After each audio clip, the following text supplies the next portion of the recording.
Assalamu alaikum, family. Um, just a few minutes ago, I was asked to be a part of a conversation on Facebook that started out talking about Dr. Khalid, and then during the talking, it started getting into Malcolm and getting back into this personality issues between the Honorable Elijah Muhammad and Malcolm, and you know, America has trained us to worship personalities, not principles, but personalities. So you love Malcolm. Okay, great. What does that love do for you? Um, you love the Honorable Elijah Muhammad. Great. But what does that love do for you? Well, the Honorable Elijah Muhammad left a set of principles for us to follow, like how to eat to live. Um, did Malcolm leave that for us? Or did he confuse us with all of this? So, those of you who follow Malcolm, do you still eat pork?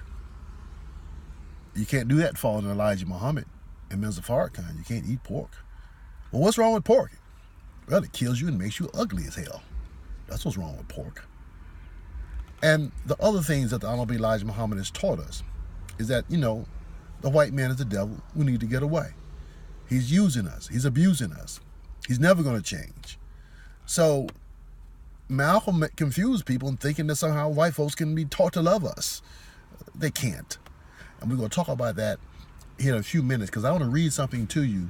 It's called This Is Not 1975. Okay? Because now we are looking at the Honorable Minister Louis Farrakhan as he gets up in age and people are talking about what's going to happen when he leaves. I hope that we are not in the Nation of Islam personality worshipers and have kind of figured out what the minister has been teaching us so that we can implement that in our lives. I know I have. I run a farm for the nation, get my own personal business. My wife has her own business. I write books. I got some friends that I can trust and believe in, depend on. If I get in a scrape, I know I can call on somebody. So those are the benefits of following these teachings. Plus, I know who I am. I know who my enemy is. I know that the white man's a damn liar. I know that you ain't going to heaven after you die just because you believe in a personality called Jesus. And right before you die, you say you believe in him and you'll go to heaven. No, man, I'm going to have some life right here on this planet Earth where God placed me to have life in abundance on this planet Earth. I'm going to follow someone who has the proper teachings that allow me to benefit from the planet Earth. All praise is due to Allah. So let me read this before I rant too much. White and Jewish Gentile writers and some black naysayers would like for black people to believe that when Minister Farrakhan leaves, the Nation of Islam will fall like it did when the Most Honorable Elijah Muhammad left in 1975. The question today is, why did the Nation of Islam fall after the messenger left, and has the new Nation of Islam learned the lessons from that fall to build a stronger foundation that will not allow it to fall again? Before 1975, the Nation of Islam was developed and held together based on a set of teachings taught by the messenger. It was those teachings that were attacked when he departed. The Nation of Islam did not survive those attacks, and piece by piece, everything was lost.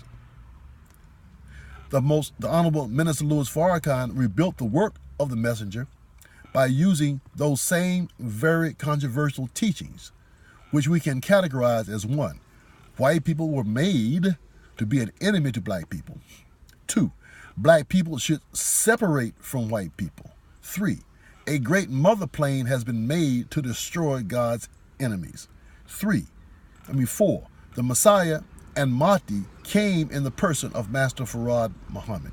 And 5, black people in America are God's chosen people. Now, each of these issues has been addressed in Minister Farrakhan's 52-week lecture series entitled The Time and What Must Be Done. Before we get into these issues, there's one more issue that led to the destruction of the old Nation of Islam after 1975. When the messenger departed, the properties were in his name. The Nation of Islam was a sole proprietorship, which meant that his family members had control over its assets and almost immediately sold those assets off.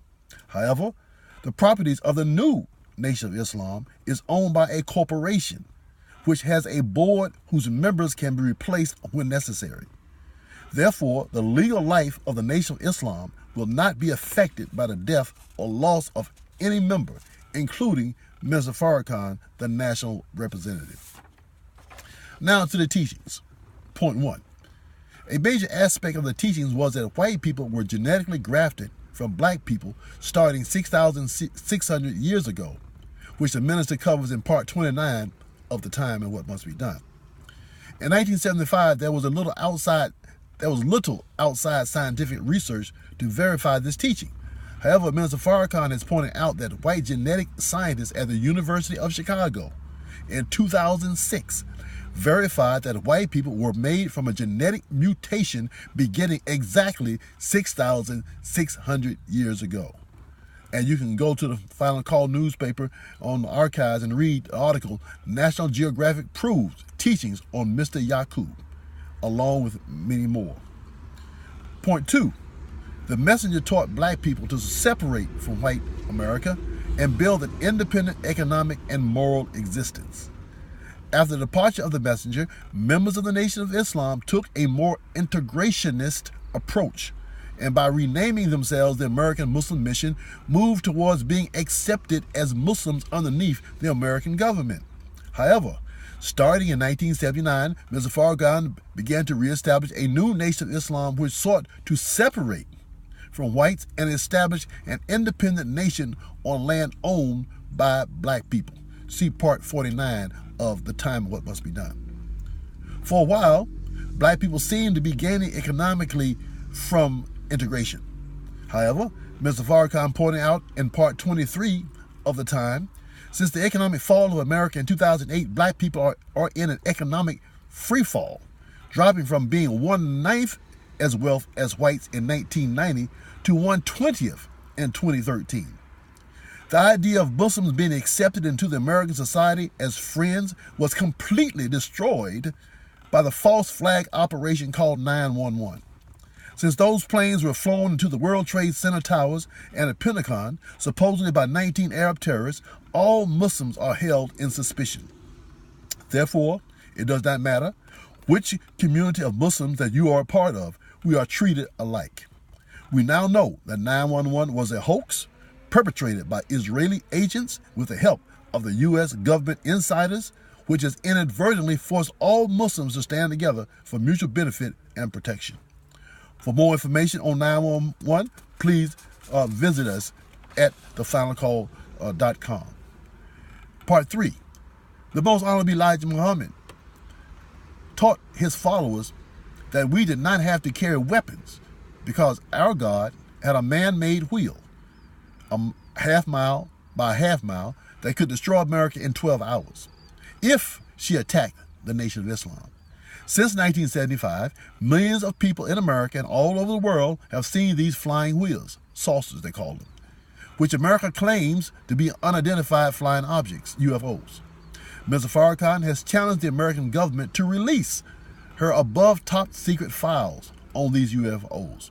And let's see if Ezekiel's revelation about a wheel within a wheel has finally come to pass.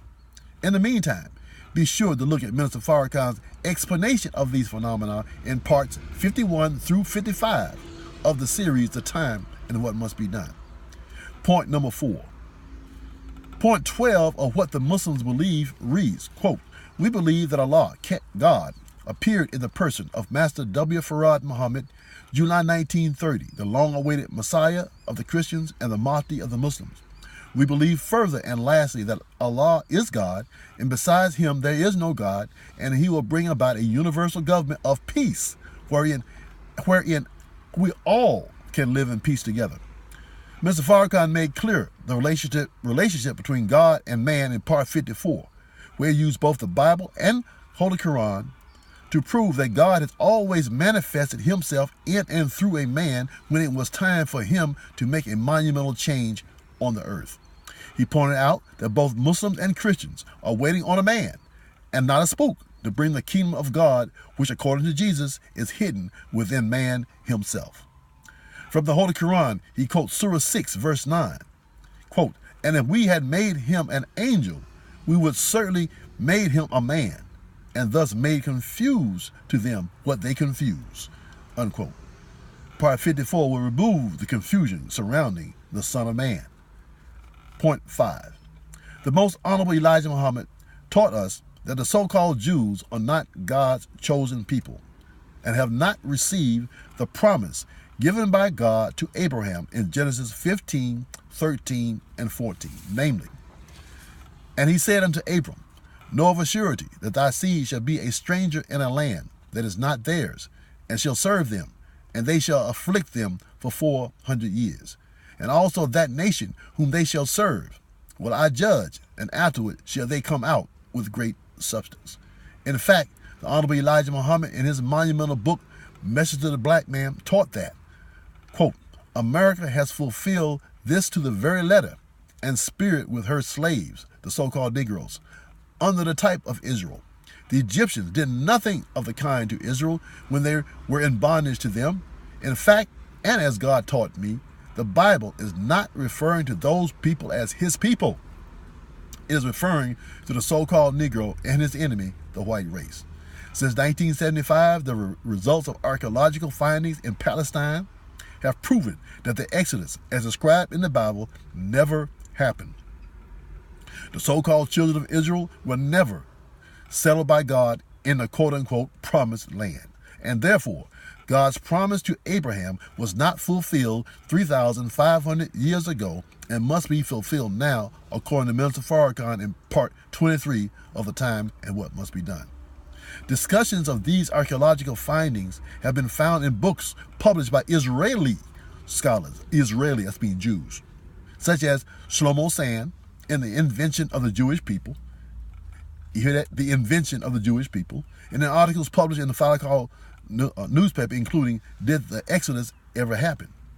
Add to this, the white people who call themselves Jews are not even from the seed of Abraham, but spring from a tribe of white Russians who converted to Judaism 740 AD. That's like 1,200 years ago. And we have a formula for the complete dismissal of the Jewish claims to God's promise. They're not even Semites, and they were not enslaved in Egypt. Point number 5 has great implications for our near future and brings into focus the significance of points 1 through 4. See, these things are not just something you talk about. It's a question of your behavior and whether you're going to survive or not.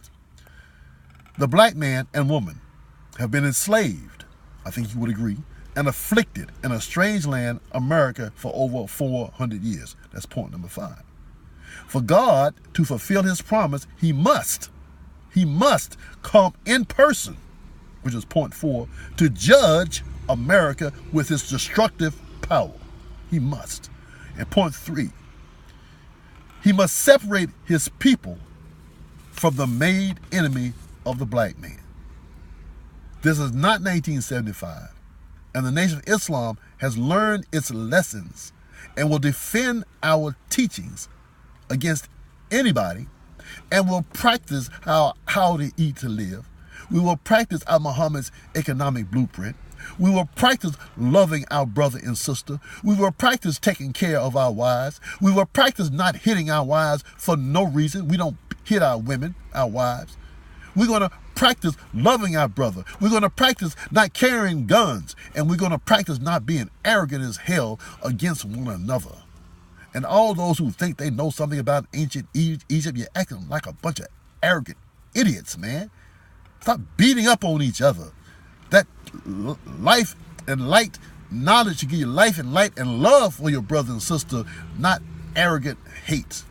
So, this is not 1975. Assalamu alaikum.